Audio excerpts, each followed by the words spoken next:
नमस्कार। देश ने कल एक अत्यंत दुखद घटना का सामना किया है। एयर इंडिया की एक उड़ान दुर्घटनाग्रस्त हो गई, जिसमें गुजरात राज्य के पूर्व मुख्यमंत्री स्वर्गीय विजय रूपानी जी का भी निधन हो गया। मैं दिवंगत आत्मा को अपनी विनम्र श्रद्धांजलि अर्पित करता हूं एवं उनके शोक परिवारजनों के प्रति गहरा संवेदना प्रकट करता हूँ। साथ ही साथ उन सारे जो इस दुर्घटना में परिवारजनों ने अपने परिवार को खोया, उनके प्रति भी मैं संवेदना प्रकट करता हूँ। ईश्वर उन्हें अपने श्री चरणों में स्थान दे। आप सभी ऐसे दुर्घटना हमारे देश में बहुत ही दुखद है, फिर भी आज मैं आपके बीच ये पहले से तय था कि मुझे एक प्रेस कॉन्फ्रेंस करनी थी। मैं आप सभी को सूचना भी किया था, तो मैं साथ साथ आज देश बहुत दुखद घटना से मतलब सभी देशवासी गुजर रहे हैं इस घटना से। फिर भी मैं कुछ मैसेज कुछ हमारे इस जिला परिषद सौंदर न मान के मैं अध्यक्ष पद में आने के बाद जो भी मैं अपने बात को एडमिनिस्ट्रेशन तक रखा, मैं आपके माध्यम से मेरे साउथ अंडमान के सभी जनताओं तक पहुंचाना चाहूँगा और आप सभी आए इसके लिए बहुत बहुत धन्यवाद। हाल ही में हमने एक 4 तारीख को पिछले एलपीजी के ऊपर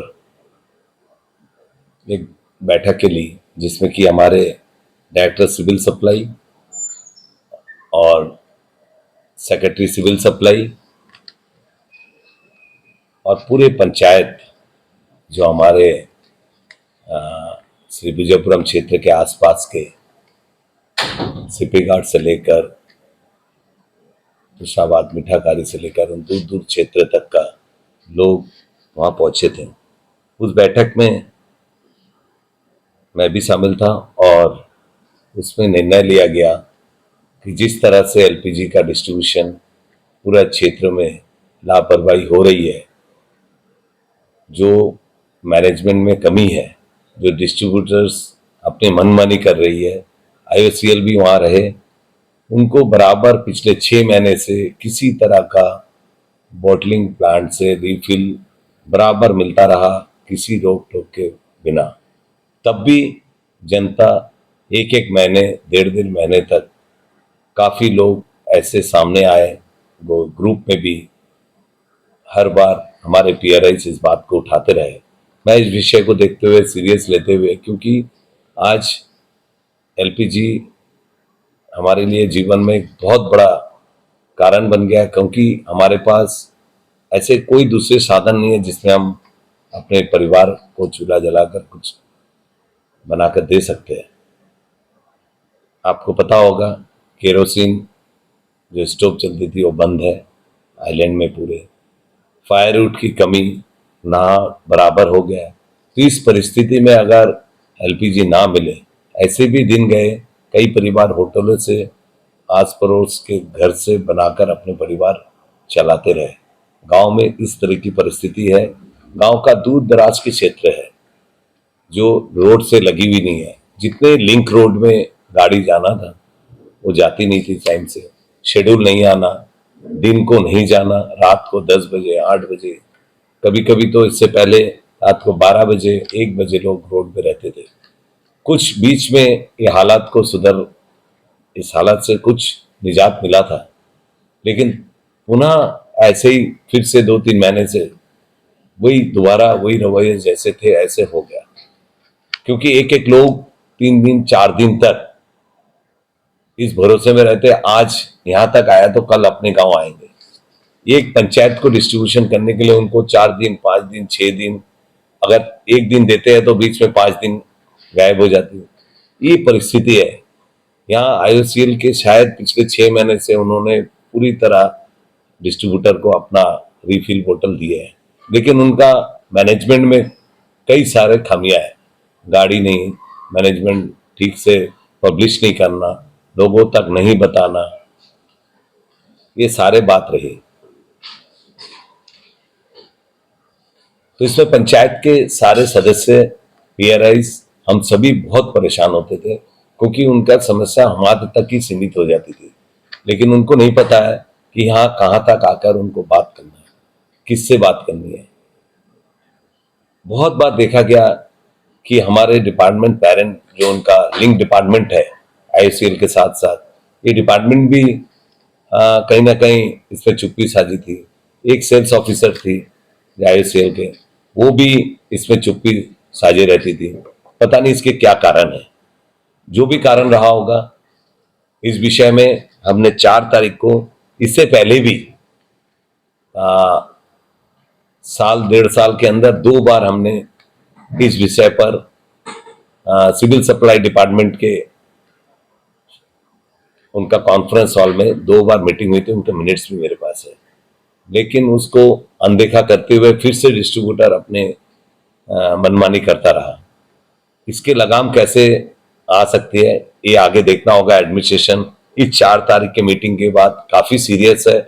कुछ हालात में चेंजेस आई है, कुछ शेड्यूल आने लगी है, लेकिन पूरी तरह वो माहौल अभी तक नहीं बनी है जिसमें कि सामान्य स्थिति बने और लोगों को समय से सूचना और सिलेंडर मिले। लोग अपने गांव क्षेत्रों में सब डेली रोज करके अपने गुजारे चलाते, फैमिली चलाती है।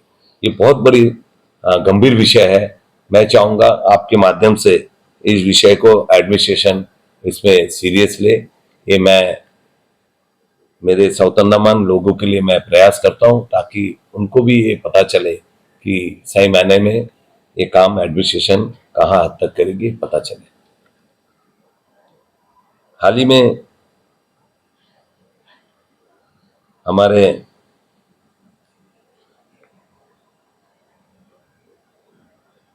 ग्यारह तारीख को Shantanu Thakur ji, MOS shipping, ports,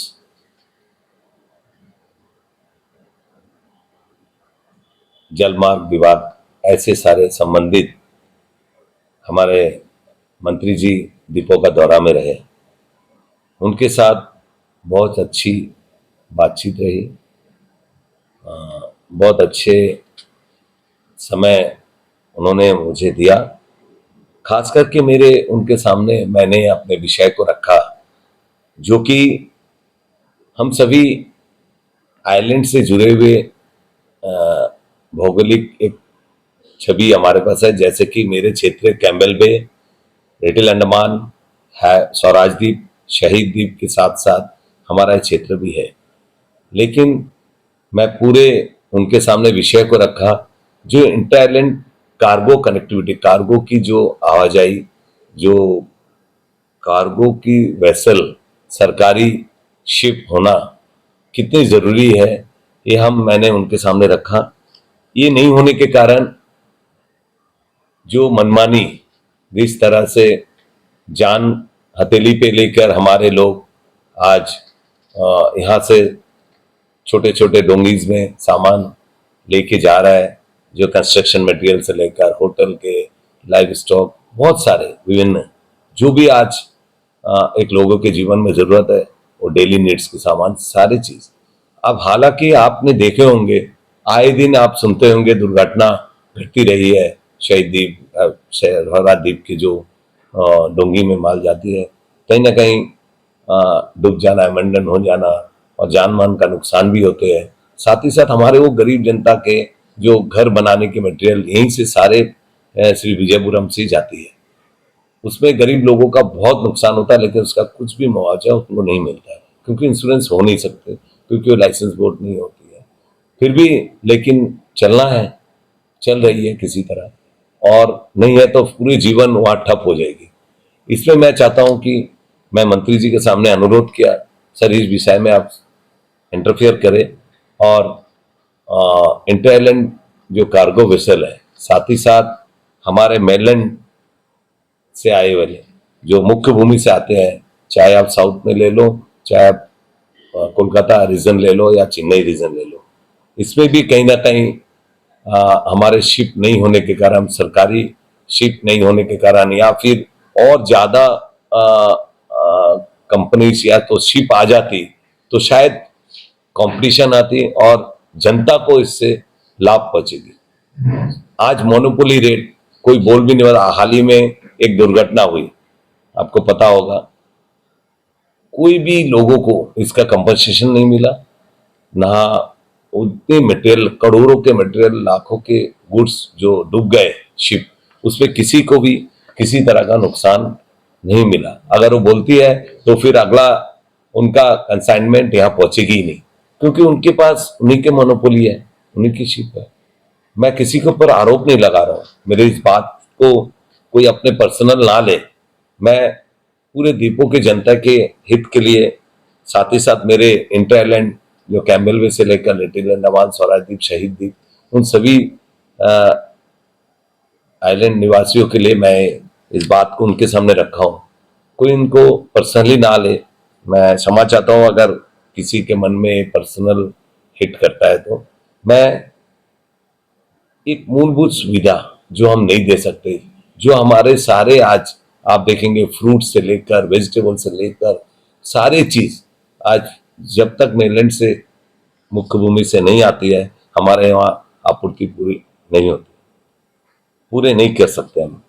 तो इस हालत में कितना जरूरी है मेनलैंड वेसल है, सरकारी वेसल, या फिर और भी कुछ कंपनीज इसमें आए जिस इस रूट में अलाउ करे, जिससे कि उनको भी कंपटीशन में रेट जनता को कम मिलेगी और माल यहाँ कम रेट में पहुंचेगी और ज्यादा से ज्यादा उनको सुविधा मिलेगी जल्द से जल्द माल आने की। साथ ही साथ वही शिप उसी समय मेरे साथ मेरे नॉर्थ एंड मिडिल अंडमान के अध्यक्ष जी श्रीवास जी रहे, जिला परिषद के, उन्होंने भी अपने बात को रखा था कि जो मेनलैंड वेसल आती है, जो डिगलीपुर होते हुए अगर आती है, तो उनको भी वहां से इस बात का जो माल, अगर जो जहाज है वहां अगर आती है तो इसमें उनको भी क्योंकि यहाँ से श्री विजयपुरम आने के बाद फिर यहाँ से ट्रक में ले जाना पड़ता है, कॉस्ट काफी बढ़ जाता है।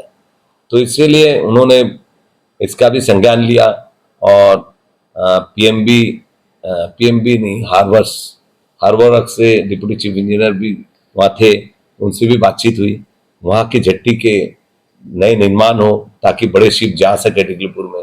ऐसा एक प्रयास, एक सर्वे चल भी रही है, इसको तेजी लाना जरूरी है, उन्होंने ये डायरेक्शन भी दिया है। और इंटर आइलैंड और मेनलैंड शिप में कैसे हम नए और भी शिप जोड़ सकते हैं या फिर पीपी मोड में ला सकते हैं, ये भी उन्होंने अपने बात को हमारे सामने एश्योरेंस दिया और कुछ विषय को हमसे जानने का कोशिश किया कि कितने शिप या फिर कितने कार्गो आ जाती है महीने में, वीकली, ये सारे रिपोर्ट एक तो उनके पास रहेगी, फिर भी एक जानकारी इंटर आइलैंड की जो जाती है उनके पास वो सरकारी तरीके से नहीं होगी, तो हम उनको पहुंचाएंगे बहुत जल्दी। ये हम कलेक्ट कर रहे हैं डाटा, ताकि हमारे लोग को ये सुविधा हम दे सके। खास करके जो जेट्टीज के परिस्थिति है, जो करीबन 32 से ज्यादा जेट्टी आज इंटर आइलैंड में से लेकर हमारा फेरी जेट्टी से लेकर इन सारे जेट्टीज का जो बुरा हालत है, खस्ता हालत है, आप देखे होंगे अभी कुछ दिन पहले हमारे पानीघाट क्षेत्र में एक जेट्टी क्लॉप्स हुई। तो ऐसे कहीं दुर्घटना ना हो, ये काफी दिनों से हार्बर वर्क्स और पीडब्ल्यूडी के बीच में ये सारे कहीं ना कहीं फंसी हुई है, बीच में पैच फंसी हुई है, तो ये काम बंद पड़ी है। इसमें कैसे हो सकता है, हमने मंत्री जी के सामने इस विषय को भी रखा ताकि इस जेट्टी के काम जल्दी हो सके। इसका तुरंत इसका सर्वे करके 1 महीने के अंदर, जैसा कि लक्षद्वीप हार्बर वर्क्स, हमारे अंडमान और लक्षद्वीप के जो हार्बर वर्क्स से डिप्टी चीफ इंजीनियर रहे, उन्होंने आईआईटी चेन्नई से टीम मंगाकर इसका सर्वे करके 1 महीने के अंदर रिपोर्ट देके ऐसे एश्योरेंस उनके तरफ से रहा। तो मुझे पूरा उम्मीद है मंत्री जी का इस दौरे में जो बात उनसे हुई और उन्होंने एकदम ग्राउंड टू अर्थ उतर कर बात करी, सिंपल तरीके से बात को समझे, मुझे पूरा उम्मीद है। मैं खास करके कुछ दिनों से हमारे बम्बू फ्लड फेरी जेट्टी का विषय को लेकर मैं पीएमबी को पत्र भी लिखा हूं और पीएमबी पीडब्ल्यूडी इनके साथ कोऑर्डिनेशन करने की कोशिश कर रहा हूं ताकि उस जेट्टी का मरम्मत हो जाए। पीडब्ल्यूडी इसमें कई स्टेप आगे तक बढ़ चुकी है, लेकिन पीएमबी और इनका दोनों का कोऑर्डिनेशन नहीं होने के कारण उसका काम पे कहीं ना कहीं रुकावट हो गई है। ये काम आधे पोर्शन को लेकर हाफ पोर्शन को कर सकते हैं और हाफ को फिर चालू कर सकते हैं। ऐसे परिस्थिति को करने के लिए हमने प्रयास कर रहे हैं पीएमबी के साथ मिलकर। मैं सीपीए को भी इस विषय में चिट्ठी लिखा हूं, ये काम आगे चल रही है। मुझे उम्मीद है, मैं पर्सनली मंत्री जी को इस विषय को भी बताया, सर ने इस विषय को खास करके प्रायोरिटी बेसिस में देखने के लिए भी कहा है। मैं आता हूं अभी हमारे उसी दिन हमने विद्युत विभाग के साथ हमने एक बड़ी बैठकें की, जिसमें कि जन सुनवाई के माध्यम से एक प्रशासन आपके द्वार ऐसे एक जन सुनवाई हमने अनुरोध किया था कि आप करें रूरल क्षेत्रों में, गांव क्षेत्रों में। आपने हाल ही में देखे होंगे, फरारगंज क्षेत्र से लेकर बहुत सारे जगह में आक्रोश, लोग रोड में रात को 12 बजे 1 बजे तक रोड में आती है और आक्रोश करती है कि हमें बिजली चाहिए। पूरे क्षेत्र कहीं ना कहीं हम बिजली से बहुत ज्यादा परेशान है। ये क्या कारण है, इसका क्या विषय है, इस विषय में जानने के लिए मैं डायरेक्टर सर से, झा साहब से मैं मिला और झा सर ने बहुत अच्छी तरीका से इस विषय को मेरे सामने रखा और इसी चेंबर में सर के साथ, हमारे एससी मैम के साथ और संबंधित इंजीनियर साउथ अंडमान उन्होंने भी आए थे और विषय को हमने समझा। फिर हमने एक डेट तय करके पूरे पीआरआई के साथ बैठने का निर्णय लिया ताकि सारे पीआरआई या फिर जनता यहाँ तक नहीं पहुंच सकती है। इसके कारण से हमने प्रयास किया कि प्रशासन के जन सुनवाई के द्वारा उनके क्षेत्र में जाकर ये सुनवाई हो। तो हमने एक क्लस्टर बनाई, जैसे कि कोलनपुर, तुषाबाद, आपके मीठाखाड़ी, नमूनागढ़, छोलदारी, गुप्तापाड़ा, हम्परीगंज, वंडूर, सिप्पीघाट तक का 9 पंचायत को हमने क्लस्टर बनाकर छोलदारी में सभागार में इस मीटिंग को कंडक्ट किया। आप सभी भी, कुछ पत्रकार भाई वहां पहुंचे थे, आपके माध्यम से भी शायद वो बहुत जल्दी लोगों के बीच में आ जाएगी। तो मैं भी चाहता हूं कि मेरे द्वारा भी मैं जनता को ये बताना चाहूंगा कि इस विषय में काफी पीआरआई के बीच में नाराजगी थी, जो कि उस दिन बहुत हद तक हमने और डिपार्टमेंट के साथ मिलकर ये सुलझाने की कोशिश। बहुत अच्छी बैठक हुई और सारे पीआरआईज और पब्लिक वहां पहुंची थी। बहुत अच्छी बातचीत रही। कोई तरह का वहां किसी के ऊपर आरोप प्रत्यारोप का झगड़ा भी नहीं हुआ और पूरे डिपार्टमेंट्स समझाने की कोशिश किया और उनसे सुनने के भी डिपार्टमेंट ने कोशिश किया।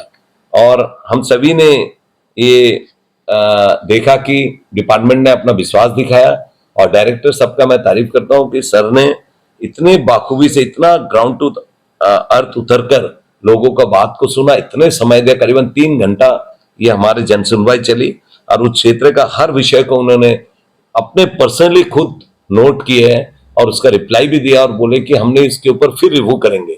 और दूसरा जो बाकी क्षेत्र है हमारा फरारगंज, बिम्बलीगंज, आज ही उनसे फिर से मीटिंग हुई थी इस विषय में, उसकी मिनट्स भी बन रही है और उन्होंने बोला सर आप तय करिए, फिर से मैं हर हफ्ते इस विषय को जानना चाहता हूं ताकि उनसे मुझे जानने की कोशिश होगी जो हमारे डिपार्टमेंट से नीचे लेवल से पहुंचती नहीं है।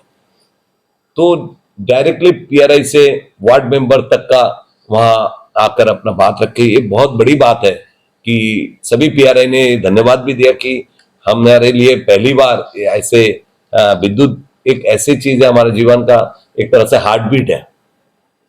पानी भी अगर 2 दिन नहीं आए फिर भी लोग संभाल लेंगे, आवाजाही में कमी हो, रोड खराब है फिर भी लोग समझ जाएंगे, दुकानें बंद है, डेली नीड्स फिर भी 2 दिन समझ जाएंगे, लेकिन 2 मिनट के लिए अगर बिजली चले जाए ये बहुत ही मुश्किल वाला बात है। और इस समय में, इस मानसून के समय, हालांकि बहुत सारे कारण हैं जिसमें कि जैसे कि पेड़ों की कटाई होना, जो ब्रांचेस जो हमारे एसटी लाइन, एलटी लाइन के ऊपर है, इसके कारण भी है, लो वोल्टेज होना और ट्रांसफार्मर लगना बहुत बड़ा विषय है। एक हमारे सामने आई थी, हम सभी बहुत एक आशावाद थे कि हमारे को एक नया पावर हाउस मिलने वाली थी जो ओगरा ब्रांच में होने जा रही थी 5 मेगावाट्स का। इसका अभी तक किसी तरह का इस विषय में हमें अभी तक एश्योरेंस कुछ भी नहीं मिला कि उस कहाँ तक है। वो प्रपोजल मंत्रालय में गया था। अब ऐसे बहुत जगह दोबारा स्वराजदीप में भी कुछ 2 मेगावाट बढ़ने वाली थी, हैवलॉक में, बहु फ्लैट में भी, ऐसे कई जगह का था। तो इस विषय में भी हमने जानने का कोशिश किया। उन्होंने बताया 1-2 दिन में पूरा विषय का क्या स्टेटस है हमें बताएंगे। हम इस विषय को लेकर आगे क्या कर सकते हैं देखते हैं। हम मंत्रालय से भी अनुरोध करेंगे कि ये जो 5 मेगाहर्ट्ज का ओगरा ब्रांच में प्रपोजल था, ये बहुत ही जरूरी था। अगर अब मानो तिरूर में अगर किसी डाली या फिर ब्रांच कुछ पेड़ के लगती है तो वहां शॉर्ट सर्किट होने के कारण हमारा सब स्टेशन में इंडिकेट होता है 11 शर्मा, उसी समय पूरे एरिया डार्क आउट हो जाता है। तो ये पूरा क्षेत्र एक जगह के कारण ऐसा हो जाता है, लेकिन वो होने से एक सब स्टेशन की तरह डिवाइड भी हो जाएगा और कहीं वहां कुछ दुर्घटना होता है तो बाकी एरिया का इफेक्ट नहीं होगा। लेकिन आज पूरा एरिया इससे जूझ रहा है। ये कहीं ना कहीं बहुत बड़ी टेक्निकल बात है। तो इस विषय में भी सर देखेंगे, कई सारे ट्रांसफार्मर्स नए लगने हैं, लो वोल्टेज है। पंचायतों में पुराने लाइन कई सालों पहले जो लाइन लगी थी, अभी कई सारे नए रोड्स बने, नए सीसी रोड बने, ब्लैक टॉप, उसमें स्ट्रीट लाइट जानी है, एलटी लाइन खींचना है, फिर पोल्स की जरूरत है, कंडक्टर की जरूरत है। ये सारे विषय को सर बाखूबी से सीरियसली लिए। और जो हमारे सोलवे में खास करके उस विषय में भी बात आया था। सोलवे में हमारा एक आप सभी को पता है कि नहीं, मैं फिर भी बताना चाहूंगा, एक सोलर प्लांट वहां पे लगी है। वहां जो शायद 30 और 31 फैमिली वहां बसे हुए हैं, जिनको कि उनके द्वारा वायरिंग भी हो चुकी है। ऑलमोस्ट वो प्रोजेक्ट कंप्लीट है, सिर्फ स्विच ऑन करनी है। वो काफी सालों से पेंडिंग है। मैं उस विषय को भी, मैं उस क्षेत्र में गया था हमारे सांसद जी के साथ। माननीय सांसद जी विष्णु जी ने मुझे इस विषय को देखो, उस क्षेत्र का बहुत सारे विषय को मैंने उठाया और इस विषय को भी मैं बहुत जोरों से उठाया। सर ने इसके ऊपर भी कमिटमेंट दिया, मुझे 1 हफ्ता 10 दिन का समय दीजिए, उसको स्विच ऑन करने का काम हम कर देंगे। ये बहुत बड़ा सौगात उनको मिलेगा, सोलवे के लोगों को। खास करके वहां का जो कंडक्टर केबल है, केबल कंडक्टर है जो एसटी लाइन जाती है, वो भी बहुत पुराना पावर ग्रिड के द्वारा किया गया था, वो भी ब्लास्ट हो रही है। ऐसी हमारे मंगोलटान क्षेत्र में बहुत जगह पे है। वो अभी कहीं ना कहीं वो चेंज करने की जरूरत है। कई सालों पहले उसको लगी थी, उसका ब्लास्ट हो जाना, हर हफ्ते उस पर कुछ ना कुछ कमी दिख रहा है। तो ये बहुत ज्यादा परेशानी का कारण बन रहा है। इसमें एश्योरेंस मिला है। ऐसे एक प्रोजेक्ट चल रहा है सारे क्षेत्रों में, साउथ अंडमान में मैक्सिमम 80% एरिया ऐसा कवर कंडक्टर में होगा, जो ब्रांचेस लगने से भी इसका कुछ प्रॉब्लम नहीं होगा लो वोल्टेज का। और ट्रांसफार्मर जैसे ब्रांचेस काटने की बात, ये सारी बात उन्होंने एश्योरेंस दिया है। खास करके आज मैं आप सभी को एक बहुत ही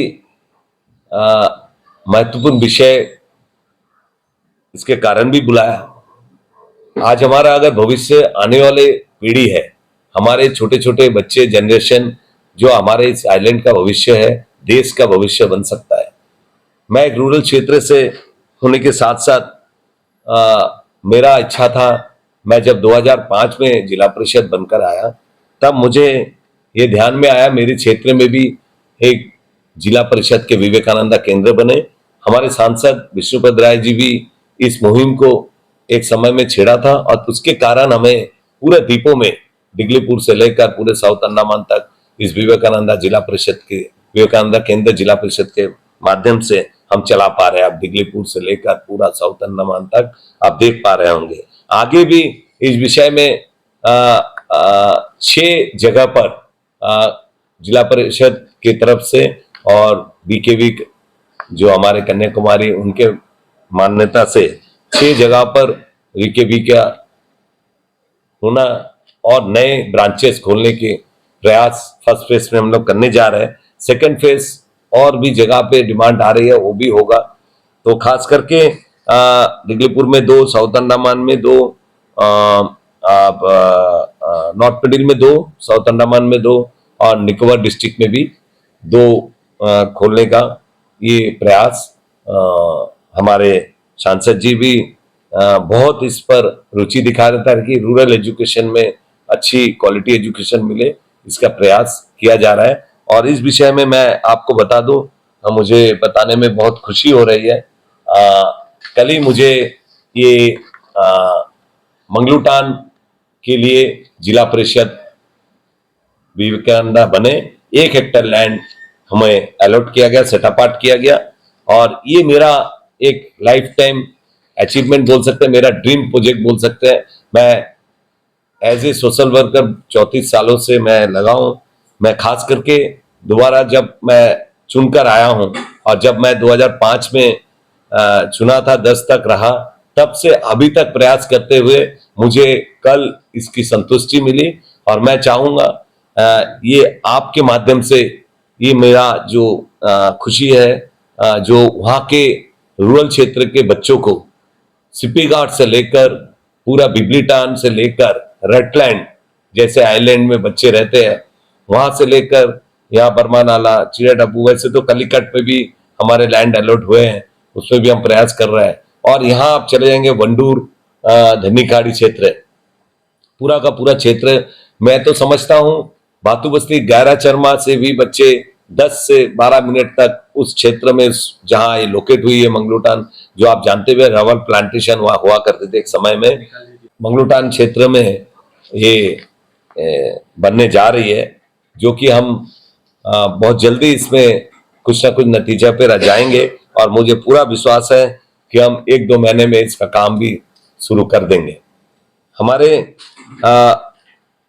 इस क्षेत्र का सारे बच्चे, जो रूरल क्षेत्र के बच्चे, अच्छा एजुकेशन ले पाएंगे और हमारे इस आइलैंड का नाम ऊंचा कर पाएंगे, देश का काम आएंगे, ये मुझे विश्वास है।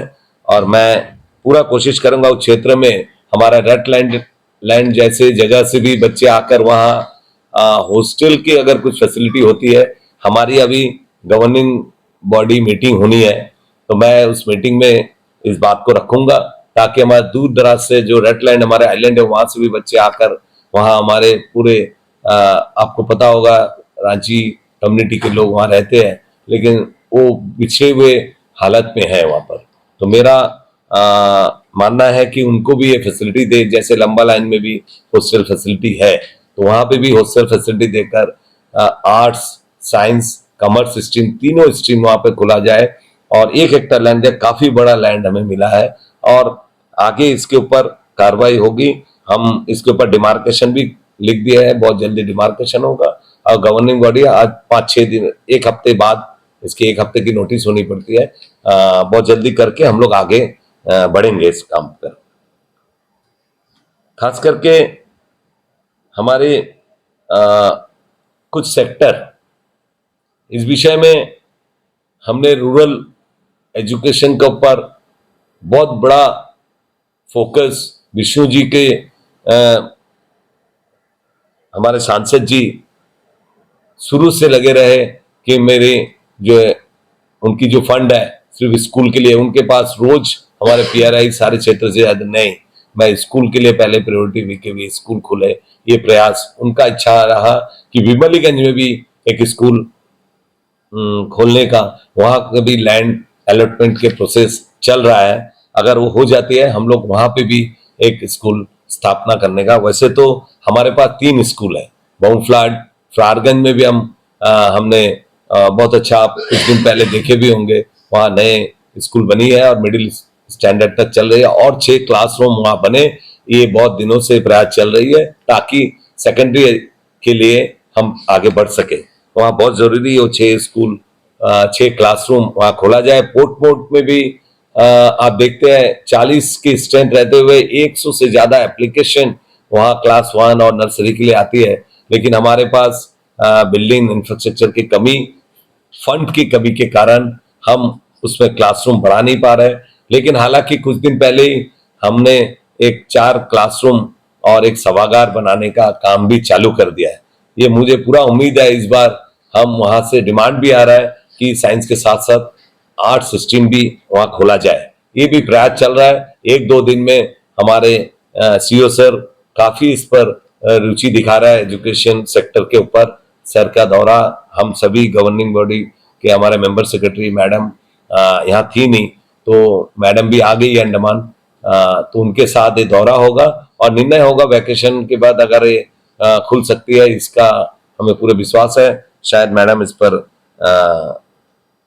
रुचि दिखाएगी तो आर्ट्स स्ट्रीम वहाँ खुले, और साथ ही साथ उस काम को भी जल्द से जल्द हम नतीजा देंगे ताकि वो जल्दी से जल्दी इस वैकेशन में वो काम खत्म हो जाए और बच्चों को क्लासरूम मिल पाए, ताकि हम सेक्शन इस बार एक क्लास 1 के सेक्शन भी खोला गया, इससे काफी राहत मिली है। आपको बता दूं, इस स्कूल का जो मंगलूटान स्कूल का जो लैंड मिला है, ये बहुत दिन से पैच बनी थी, जो कि इलेक्ट्रिसिटी सोलर की लैंड थी। ये बहुत प्रयास के बाद उनके पूरे टीम गई, उनके एक्सपर्ट गए, उनके सारे लोग गए वहां, विंड की प्रोजेक्ट लगनी है, विंड एनर्जी का दोबारा उनका प्रपोजल है, तो इसीलिए वो लैंड देने के लिए बहुत मुश्किल रहा। लेकिन ये थोड़ा सा लो लेवल एरिया है, इसीलिए उन्होंने इस लैंड का फिजिबिलिटी उतने नहीं होने के कारण हमें ये लैंड को एनओसी देकर बहुत उपकार किया। हमारे इस पूरे सिपी घाट से लेकर रूरल क्षेत्र का एजुकेशन अच्छा हो, साथ ही साथ कंपटीशन बने गवर्नमेंट और प्राइवेट के बीच, ताकि हमारे स्कूल से अच्छे कंपटीशन में बाकी स्कूल भी आएगी। तो मेरे ख्याल से ये इलेक्ट्रिसिटी डिपार्टमेंट ने जो एनओसी दिया, इसके लिए मैं तहे दिल से अपने पूरे पीआरआई की तरफ से धन्यवाद देना चाहूंगा डायरेक्टर सर का, कि उन्होंने प्रयास करके काफी दिन से, हम 2 साल से इस पर काम कर रहा है, लेकिन कहीं ना कहीं वहीं पर आकर रुक जाते हैं। लेकिन डायरेक्टर सर ने इसको, झा सर ने फटाफट इसको 3-4 दिन में लगकर सेक्रेटरी सर को बोलकर इसका एनओसी दिलाया, और डीसी सर ने तुरंत ही उसी दिन हमें इसका सेटअप कर दिया। मैं इसके लिए पूरे एडमिनिस्ट्रेशन और इलेक्ट्रिसिटी डिपार्टमेंट, खास करके डीसी सर और हमारे एसओ सेटलमेंट, क्योंकि वो रीसर्वे एरिया में सेटलमेंट के पास बहुत जल्दी उनका भी स्टाफ काम किए और आगे भी हमें डिमार्केशन करके देंगे। मैं उनको भी बहुत बहुत धन्यवाद देना चाहूंगा कि हमारे इस एजुकेशन क्षेत्र में एक माइलस्टोन बहुत बड़ा हमें मिलेगा, ये पूरा उम्मीद है। आगे भी जो एरिया बाकी है उसके लिए भी एडमिनिस्ट्रेशन प्रयास करके हमें देगी, और विष्णु जी इस पर बहुत खुश है। विष्णु जी निकोबार में रहे, सुनते ही उनको भी मैं मैसेज दिया और उनके तरफ से भी डीसी सर ने उनको भी भेजा, उन्होंने भी देखकर काफी खुश हुए कि इसमें एक कामयाबी हमने हासिल किया।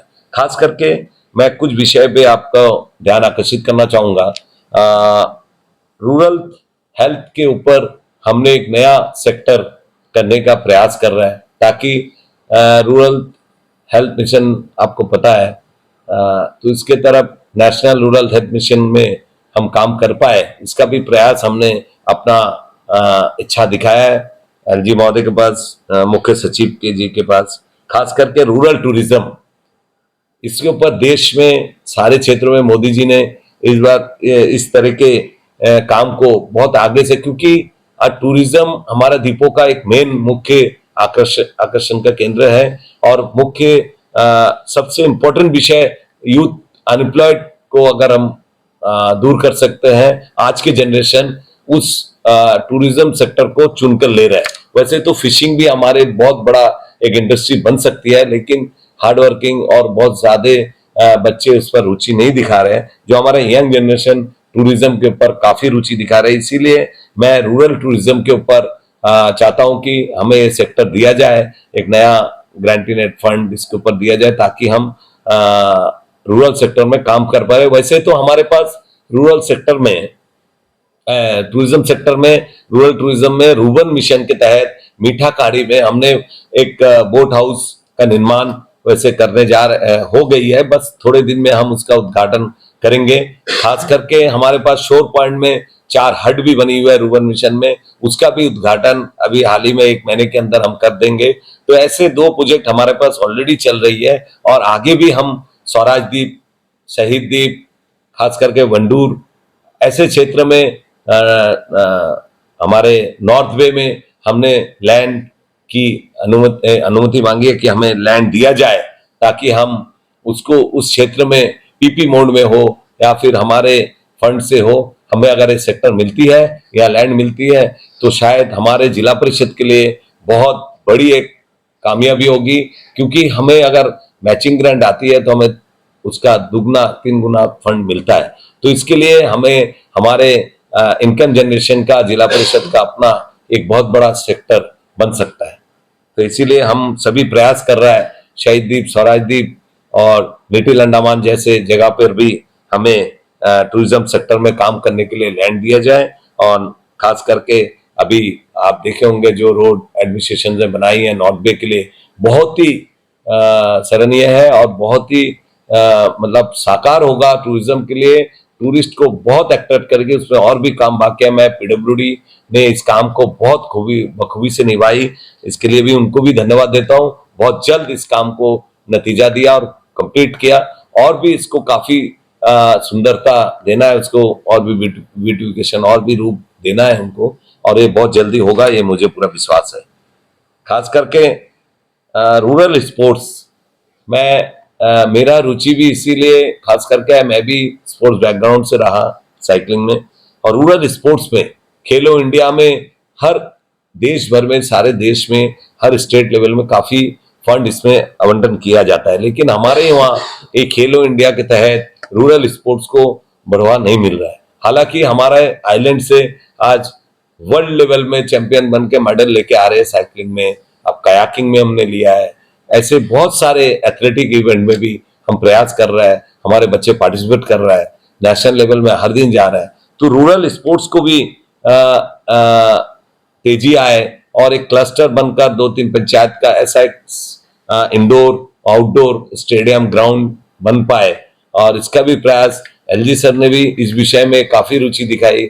हम जब उनसे पहली बार मिले थे अध्यक्ष बनने के बाद, तो उन्होंने इस विषय में भी काफी इच्छा दिखाई कि आगे हम इस पर काम करेंगे, ये मुझे पूरा विश्वास है। एग्रो टूरिज्म को लेकर भी हम काम कर रहे हैं, इसके लिए भी हम सभी मैंने एडमिनिस्ट्रेशन से अनुरोध किया, हमें एग्रो टूरिज्म के ऊपर मीठा खाड़ी स्थित में लैंड दिया जाए, वहाँ बहुत अच्छा एग्रो टूरिज्म जो हमारा प्रोजेक्ट चल रही है टूरिज्म के, उसके पास में दिया जाए, ग्रामीण हाट जगह में बने, ताकि लोग का ये जो बिचौली बीच का जो मामला है, जो गांव के किसान गांव के लोग जो अपने मार्केट अपने डायरेक्ट सेल कर पाए, ये मोदी जी का सपना है।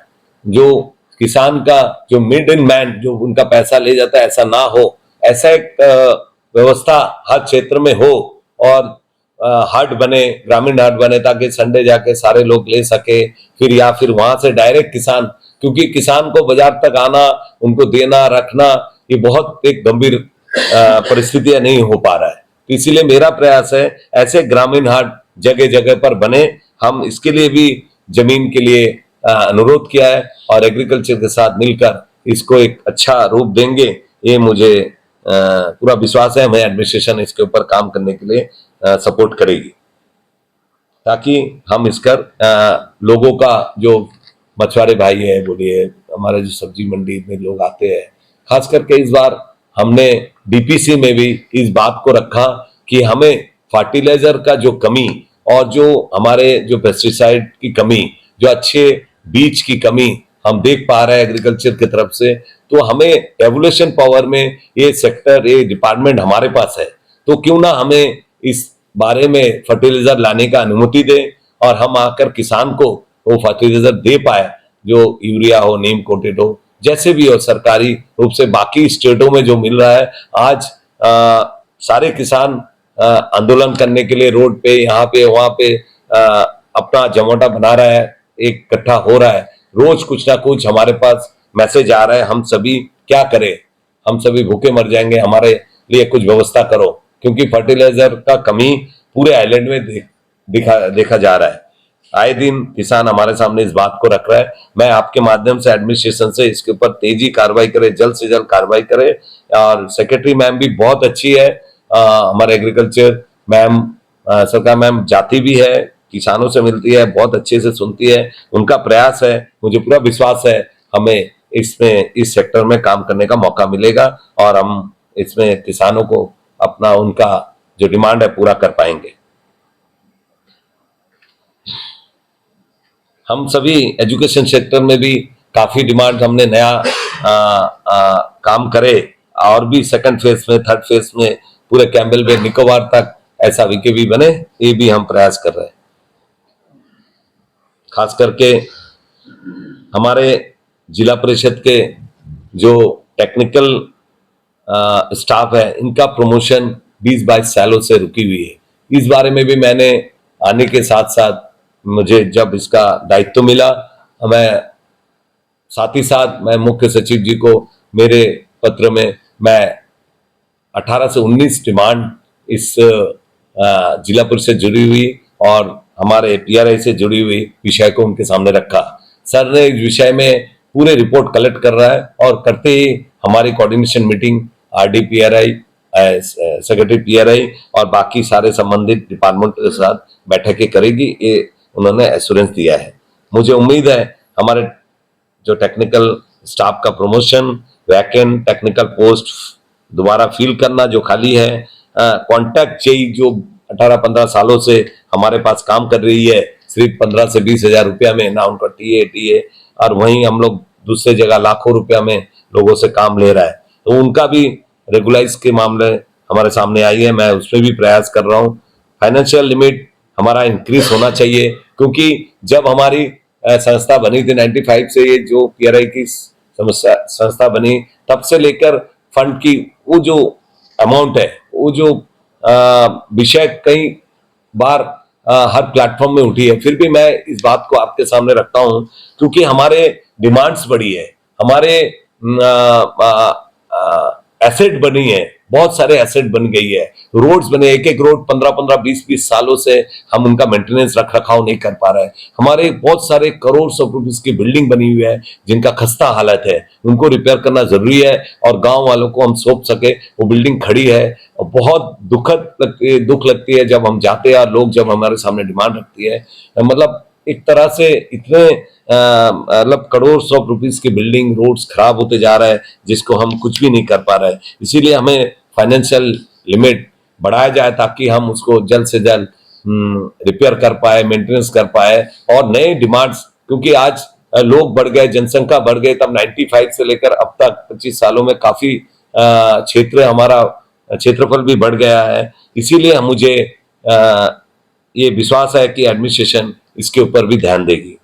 खास करके हमारे जो सदस्य है कैंबेल बे से लेकर पूरा बोमफ्लाट तक, लिटिल अंडमान जो माननीय सदस्यगण है, उनका बहुत ही कम, ना के बराबर आप बोलेंगे 5,000 या 6,000 एक ऑनरियम, वही जगह बाकी जगह देशों में देखेंगे अब बहुत ज्यादा उनका ऑनरियम होता है। तो मैं इस विषय में भी, क्योंकि उनको वोट पे आना, यहाँ 4 दिन रहना, आना जाना करना बहुत आप सभी को पता है खर्चा होता है, तो इस विषय में बहुत एक्सपेंसिव रहता है उनका यहाँ टूर करना, अपना बात को रखना। लोकल एरिया के लीडर्स तो आ जाते हैं, लेकिन हमारा क्षेत्र दूर दराज के होने के कारण मैं इस बात को भी मैं एडमिनिस्ट्रेशन के सामने रखा, सचिव जी के सामने रखा है कि मुझे हमारे मेंबर्स, माननीय मेंबर्स का ऑनरियम बढ़ाया जाए। इसके लिए भी हमारे सांसद जी भी इस विषय में अपना बात रखी है। लेकिन एक विषय मैं आपके सामने रखूंगा, हम सभी हर समय निराश होते आए हैं। खास करके जो प्लान बनती है ना, हमारा जो ग्राम सभा में हम बात करते हैं, ग्राम सभा एक छोटा मिनी पार्लियामेंट जो हम समझते हैं, जहां हमारे सारे बात को गांववासी वहां के अपने डिमांड्स को रखती है, ऑल डिपार्टमेंट, पेरेंट डिपार्टमेंट वहां बैठे रहती है। क्यों ना हम उस प्लान को लेकर आके, डिपार्टमेंट इसके ऊपर क्यों नहीं काम करते, डिपार्टमेंट वहां जाती है, बात सुनती है, बस वहीं तक सीमित हो जाती है। हमारे प्लान और ग्राम सभा का प्लान उनके डिपार्टमेंट के कोई भी प्लान पेज में नहीं आता है। इस बार इस जीपीसी में हाल ही में जो डीपीसी हुई, इस विषय को बहुत गंभीरता से रखा गया और इस पर एलजी महोदय भी जब पहली बार हम उनसे मिले अभी तो उन्होंने भी डीपीसी के सारे विषय को बहुत गंभीरता से ले रहा है और डीपीसी का जो हमारा मिनट्स है वो भी बन चुका है, अभी कुछ दिन में ही पब्लिश हो जाएगा, और जिसमें कि डिपार्टमेंट पीआरआई के बात सुनकर उनका क्षेत्र का, क्योंकि पीआरआई समझता है उनका क्षेत्र का क्या डिमांड्स है, क्या प्रायोरिटी है, कौन सा पहले करना है, कौन सी बाद में करना है। तो इस विषय को बहुत गंभीरता से लेना है। मैं अनुरोध करता हूं एडमिनिस्ट्रेशन के माध्यम से सारे पीआरआई, सारे डिपार्टमेंट्स को कि हमारे पीआरआई की बात को अनदेखा ना करें, जो ग्राम सभा के माध्यम से आप तक पहुंचती है, और आप इस पर अमन करें और उस बात को आपके प्लान बुक में लाए। हमारे साथ उस क्षेत्र का डेवलपमेंट होने से प्रधान और पंचायत समिति मेंबर, जिला परिषद मेंबर, वह 3 टायर सिस्टम है, उनको जरूर बुलाया। हर मीटिंग में, हर नोटिस में आप कुछ भी करते हो डिपार्टमेंट्स में, मेरा अनुरोध था डीपीसी में भी कि आज भी मैं आपके माध्यम से बोलना चाहूंगा कि मेरा 3 टायर सिस्टम उनका इंडिपेंडेंटली सभी जीत कर आए हैं, अपने अपने तरीका से, अपने अपने मेहनत से, अपने अपने काम की मेहनत से लोगों ने उनको चुनकर दिया है। फिर डिपार्टमेंट का भी दायित्व बनता है कि उनको वो सम्मान दे, और डिपार्टमेंट जब भी गांव में कुछ मीटिंग्स और कुछ भी काम करती है, उन 3 टायर जो पीआरआई सिस्टम बनी है उन सभी सदस्यों को उनके संज्ञान में लाए, उनको बुलाकर उनसे चर्चा करें। ये मेरा अनुरोध है और ये गंभीर विषय है। हर समय बहुत हमारे पीआरआई जो सेक्टर है, पीआरआई के सारे सदस्य हैं, बहुत निराश होते हैं इस विषय को देखकर। ग्रांटीनेट में हमें काफी इंक्रीज होना जरूरी है। खास करके एक बहुत बड़ा विषय हम लेके चल रहा है, देखते कि हम कहां तक कामयाब हो पाएंगे। हमारे पास बहुत ऐसे लैंड पड़ी है जो कि एक तरह से खाली पड़ी है, लेकिन एक समय ऐसा ना हो कहीं वो इंक्रोच ना हो जाए। तो इसीलिए मैं चाहता हूं कि ऐसे कुछ लैंड्स हमारे जिला परिषद को दिया जाए, जिसमें कि हम सभी उस पर अनएम्प्लॉयड यूथ को कुछ उनका इंडस्ट्रियल हब हम बना के दे पाए, जिसमें कि हमें भी उससे काफी अच्छा रोजगार, काफी अच्छा हमें रेवेन्यू आने का बहुत अच्छा संभावना है, जिससे कि पीआरआई का जो फंड की कमी रहती है, हम अपना फंड खुद क्रिएट कर पाएंगे। ये मुझे विश्वास है कि अगर ये इंडस्ट्रियल स्टेट हमें अगर मिलती है, हमने मीठाखाड़ी, मंगलुटान, बोंगफ्लाट और वृंदावन में ऐसे इंडस्ट्रियल स्टेट का हमने डिमांड रखा है। अगर मिल जाती है, हम सभी उस एरिया के क्षेत्र के लोग अपने सामान को, सेल्फ हेल्प ग्रुप बोलिए, अपने हैंडीक्राफ्ट के आइटम्स बनाने वाले, ऐसे वुड के आइटम बनाने वाले, ऐसे बहुत सारे चीज जो बनती है गांव क्षेत्रों में, उसको अपने मार्केट में ला नहीं पाते, तो ऐसा हब बनने से उनको जगह भी मिलेगी सस्ता में, और वो बच्चे स्किल होने के कारण, उसको पैसे नहीं होने के कारण गांव क्षेत्र के लोग किसी के पास जिंदगी भर लेबर के रूप में या फिर उसके अंडर में डेली रेटेड में काम करते हैं, अपने स्किल होते हुए वो अपना कुछ नहीं कर पाएंगे। तो मैं चाहता हूं कि अगर इंडस्ट्रियल के स्टेट बनाने के लिए हमें लैंड मिले, हम रूरल क्षेत्र के बच्चों को वहां सस्ता में लैंड आवंटन करा पाएंगे, और उनसे उनका भी जीवन बन जाए, लाइवलीहुड के रास्ता बन जाए, और हमारा पीआरआई सिस्टम में भी काफी फाइनेंशियल सपोर्ट उससे मिल सकती है।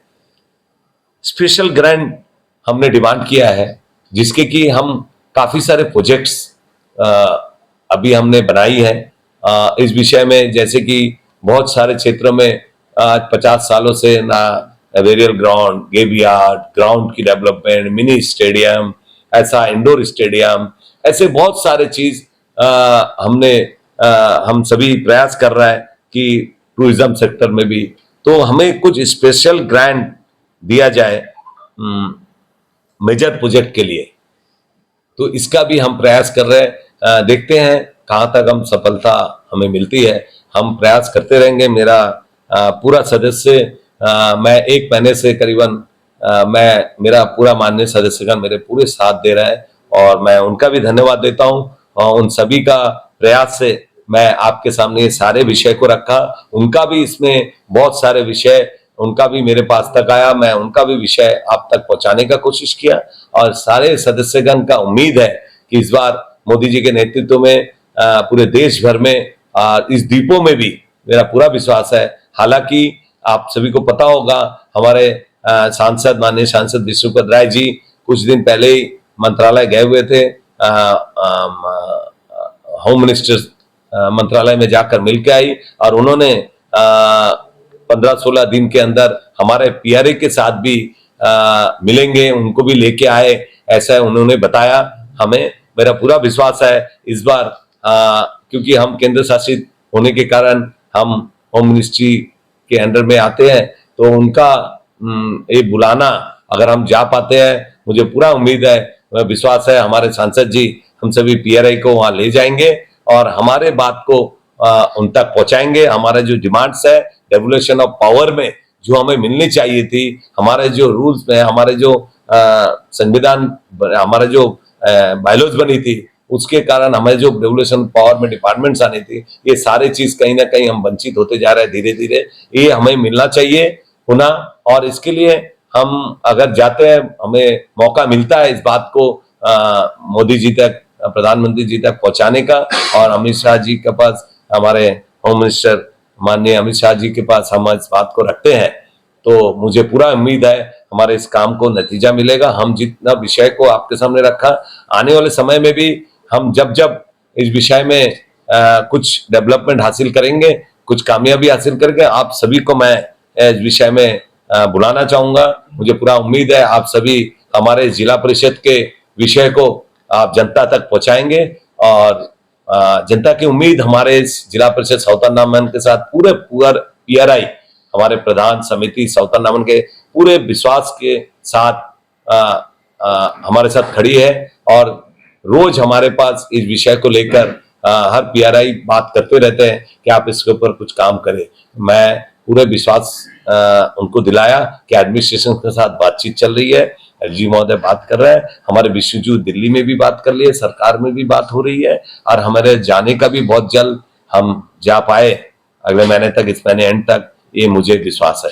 तो मैं आज आपके सामने, मेरे ध्यान में जितनी बात आई, वैसे तो काफी सारे हमने काम किए हैं, दौरा हम हर समय करते रहते हैं, हमारे पूरा इंजीनियर विंग बहुत अच्छी काम कर रही है, पूरे सिस्टम, पहले तो हमें अपना घर को ठीक करना है, ये हमारे सीओ सर का भी और मेरा भी आते साथ उनके साथ एक हम दोनों ने ये तय किया है कि सिस्टम को पहले, जो एक जिला परिषद थी, मैं 2005 में जो जब जिला परिषद था तब का एक जिला परिषद और आज का जिला परिषद में बहुत सारे अंतर है, आसमान जमीन का फर्क है। ये क्यों हुआ, किस कारण से हुआ, मैं इसमें जाना नहीं चाहता, लेकिन मुझे पूरा विश्वास है मेरे अपने सीईओ के साथ मिलकर हम इस जिला परिषद को दोबारा पीआरआई सिस्टम को पटरी में लाएंगे। सिर्फ जिला परिषद ही नहीं, समिति और प्रधान पंचायत, इन सारे जो पीआरआई की power fund, devolution of power, ये सारे चीज दोबारा एक पटरी में आए,